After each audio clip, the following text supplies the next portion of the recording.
अहेरी आलापल्ली मुख्य मार्गावर टाकण्यात आलेल्या पाणी पुरवठा पाईपलाईन मधील व्हॉल्व्ह खराब झाल्यामुळे दररोज हजारो लिटर पाणी वाया जात असल्याचा धक्कादायक प्रकार समोर आला आहे। एकीकडे कडक उन्हाळ्यामुळे अहेरी विधानसभा क्षेत्रातील अनेक गावांमध्ये पाणी टंचाई तीव्र झाली असताना दुसरीकडे अशा प्रकारे पाण्याची नासाडी होत असल्याने नागरिकांमध्ये तीव्र नाराजी व्यक्त होत आहे।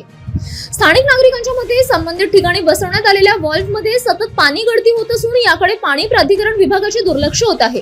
दररोज मोठ्या प्रमाणात स्वच्छ पाणी रस्त्यावर वाहून जात असून यामुळे केवळ पाण्याची नासाडी होत नाही तर रस्त्यालगत चिखल व अपघाताचा धोका देखील निर्माण होत आहे। दरम्यान अहेरी तालुक्यातील अनेक भागांमध्ये नागरिकांना पाण्यासाठी दूरवर भटकंती करावी लागत आहे। काही गावांमध्ये टँकरवर अवलंबून राहण्याची वेळ आली आहे। अशा परिस्थितीत पाणी वाचवण्याऐवजी तेच पाणी निष्काळजीपणामुळे वाया जात असल्याने प्रशासनावर प्रश्नचिन्ह उपस्थित होत आहे।